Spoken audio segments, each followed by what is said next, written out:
नमस्कार, मैं हूं आपके साथ जया शेट्टी और आप देख रहे हैं युग का इंसाफ न्यूज चैनल। आइए देखते हैं आज की ताज़ा खबरें। देखिए, एक ही पंजीयन पे तीन तीन संगठन चल रहे हैं, इस बारे में आप क्या कहेंगे? नहीं, ये संगठन तो छोटा बड़ा कहीं चलता होगा, लेकिन ये अखिल भारतीय कोली समाज पूरा ऑल इंडिया का चल रहा है।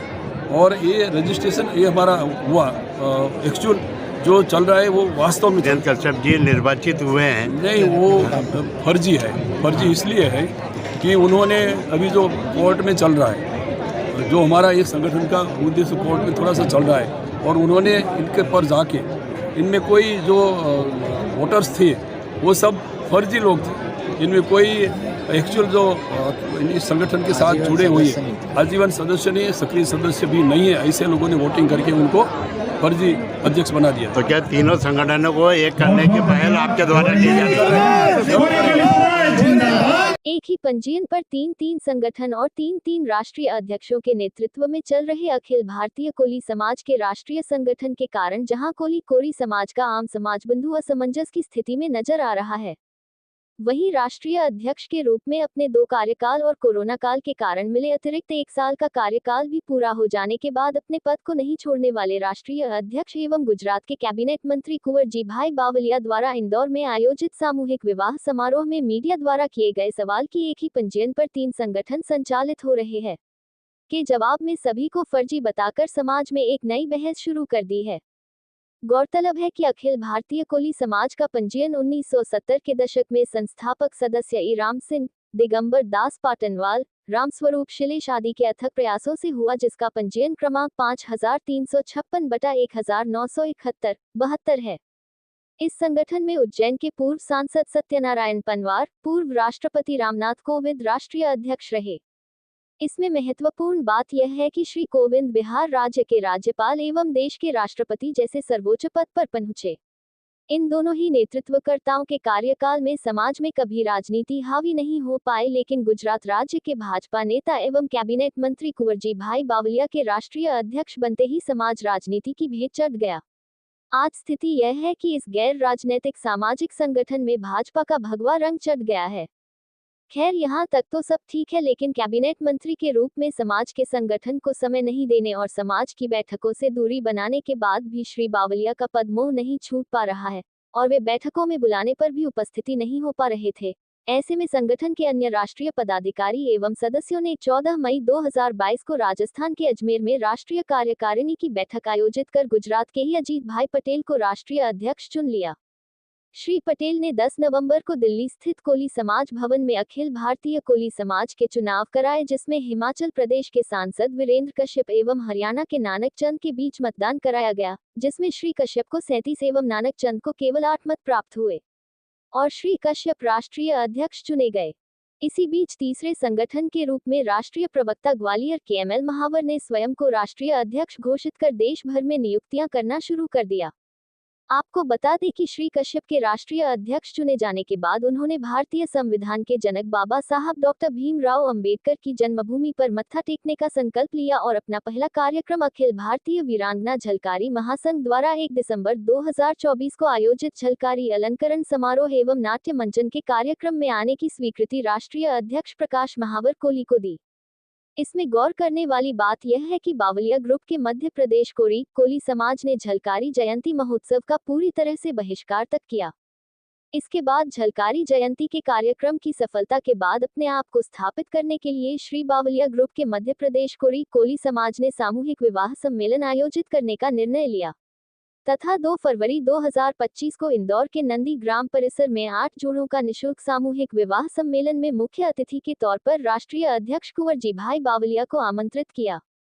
वे यहां आए तो उन्हें झलकारी महासंघ की तर्ज पर खुली जीप में बैठका कर नवयुगलों के चल समारोह में निकाला गया। नंदीग्राम में सामूहिक विवाह समारोह में मीडिया कर्मियों ने श्री बावलिया से पूछ लिया कि एक ही पंजीयन पर 3 संगठन संचालित हो रहे हैं। इस सवाल का जवाब देते हुए श्री बावलिया ने ये कहते हुए कि जो छोटे मोटे संगठन चल रहे हैं वे सब फर्जी हैं। उन्होंने दिल्ली में 10 नवंबर को हुए चुनाव को भी फर्जी बताते हुए ये कहा कि फर्जी सदस्यों से मतदान कराकर वीरेंद्र कश्यप राष्ट्रीय अध्यक्ष बन बैठे हैं। श्री बावलिया के इस विवादित बयान पर कोली समाज में एक बहस शुरू हो गई और अब कौन फर्जी कौन असली की लड़ाई शुरू हो गई। जबकि अखिल भारतीय कोली समाज के राष्ट्रीय अध्यक्ष अजीत भाई पटेल ने गुजरात में 14 मई 2022 को संगठन का स्वर्ण जयंती अधिवेशन बुलाया, जिसमें उक्त सामाजिक संगठन के राष्ट्रीय अध्यक्ष रहे तत्कालीन राष्ट्रपति रामनाथ कोविंद को बतौर मुख्य अतिथि आमंत्रित किया, जिसमें श्री कोविंद विदेश यात्रा पर होने के कारण स्वर्ण जयंती समारोह में तो नहीं पहुंच पाए, लेकिन उन्होंने अपने संदेश का एक वीडियो बनाकर स्वर्ण जयंती समारोह में प्रसारित करने के लिए भेज दिया, जिसमें श्री कोविंद ने श्री पटेल के नेतृत्व में संचालित हो रहे संगठन को ही असल संगठन बताया है। समाज हित में युग का इंसाफ की रिपोर्ट। स्वर्ण जयंती समारोह में प्रमुख रूप से उपस्थित राष्ट्रीय अध्यक्ष श्री अजीत भाई पटेल जी, उपस्थित पूर्व राष्ट्रीय अध्यक्षगण, राष्ट्रीय एवं प्रदेश पदाधिकारीगण, मंत्रीगण, सांसदगण, विधायकगण व अन्य निर्वाचित जनप्रतिनिधिगण, बहनों और भाइयों, सबसे पहले मैं आप सबको अखिल भारतीय कोली समाज की स्वर्ण जयंती की बहुत बहुत बधाई देते हुए आप सबका अभिनंदन करता हूँ। कोली समाज की 50 वर्षों की सफलता यात्रा के उत्सव के रूप में आयोजित इस समारोह में आप सबको संबोधित करते हुए मुझे बहुत प्रसन्नता हो रही है। मुझे तब और भी अधिक खुशी होती यदि मैं आप सबके बीच आकर आप सबसे मिलजुल कर आप सबसे सीधे बातचीत कर पाया होता, परंतु आप जैसे शुभ चिंतकों के स्नेह के बल पर मुझे जिस संवैधानिक पद की जिम्मेदारियां निभाने का अवसर मिला है उसकी कुछ अनिवार्यताएं होती हैं। मुझे अमेरिका महाद्वीप में स्थित जमैका तथा सेंट विंसेंट एंड ग्रेनेडिन्स, इन दो देशों के साथ भारत के पारस्परिक संबंधों को और अधिक मजबूत बनाने के उद्देश्य से देश के प्रतिनिधि मंडल का नेतृत्व करना है। अतः विदेश यात्रा के कारण आप सबके सानिध्य से मुझे वंचित होना पड़ रहा है, लेकिन मैं सदैव अपने आप को आप सबके साथ ही उपस्थित महसूस करता हूँ। मैं दुनिया के किसी भी कोने में रहूँ, मेरा देश, मेरे देशवासी और हमारे समाज के लोग सदैव मेरे हृदय में विद्यमान रहते हैं। बहनों और भाइयों, कोली समाज की स्वर्ण जयंती के संपन्न होने की प्रसन्नता निजी तौर पर मेरे लिए अत्यंत संतोषजनक और सुखद उपलब्धि है।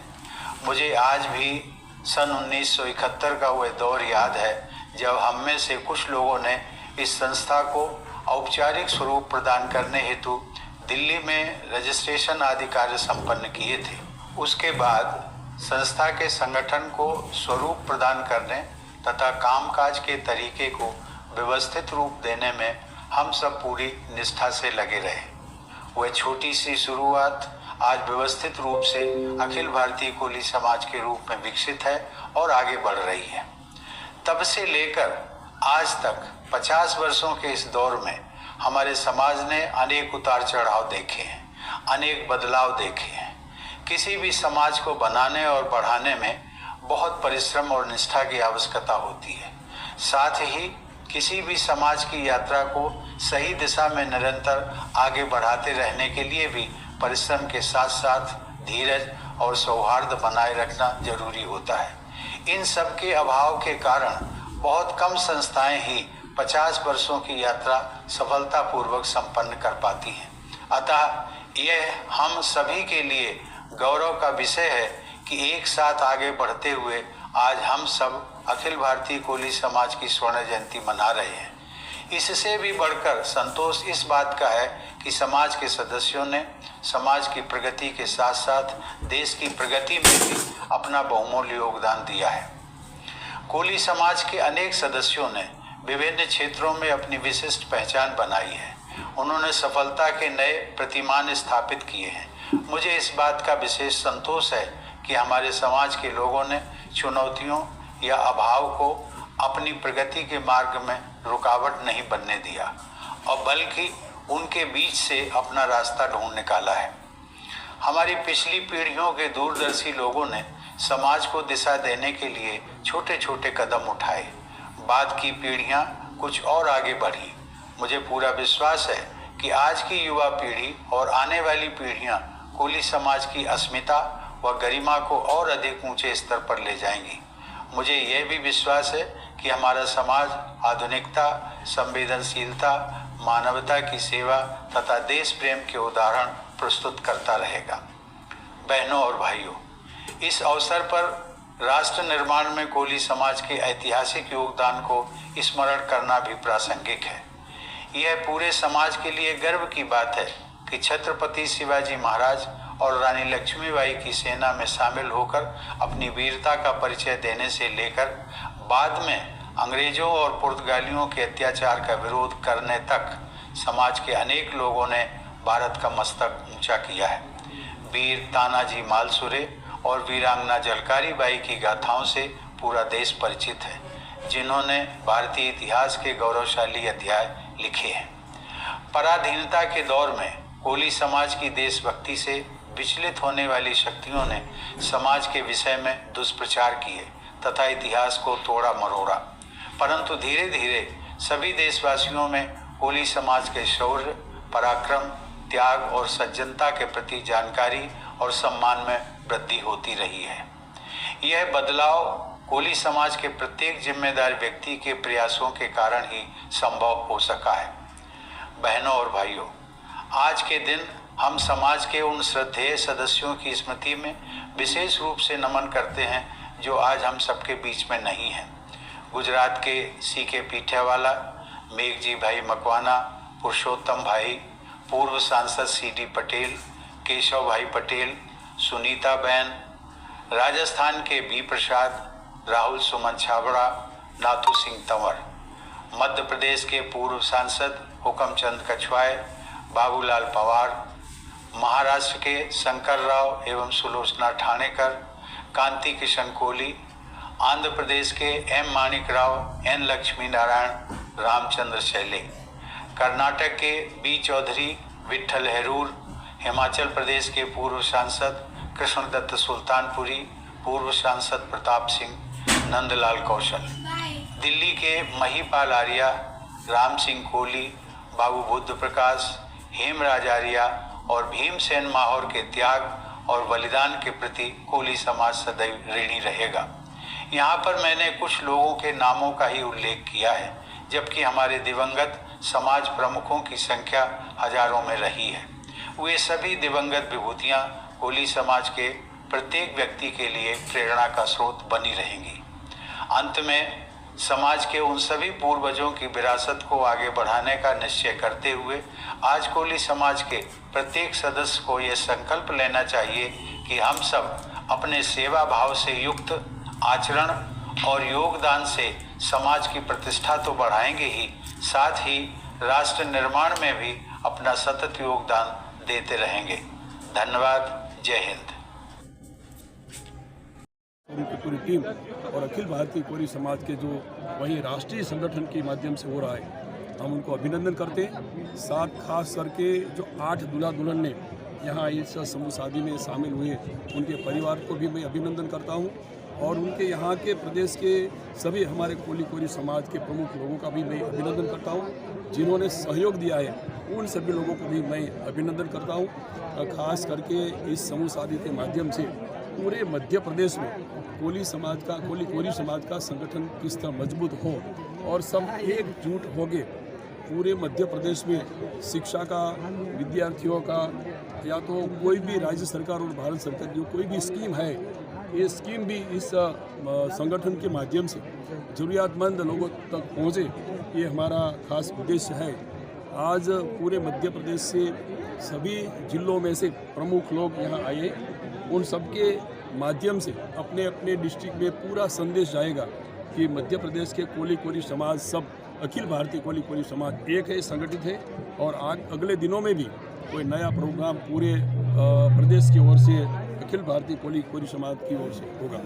अध्यक्ष जी, एक ही पंजीयन पे 3 संगठन चल रहे हैं, इस बारे में आप क्या कहेंगे? नहीं, ये संगठन तो छोटा बड़ा कहीं चलता होगा, लेकिन ये अखिल भारतीय कोली समाज पूरा ऑल इंडिया का चल रहा है और ये रजिस्ट्रेशन ये हमारा हुआ एक्चुअल जो चल रहा है वो वास्तव में चल रहा है।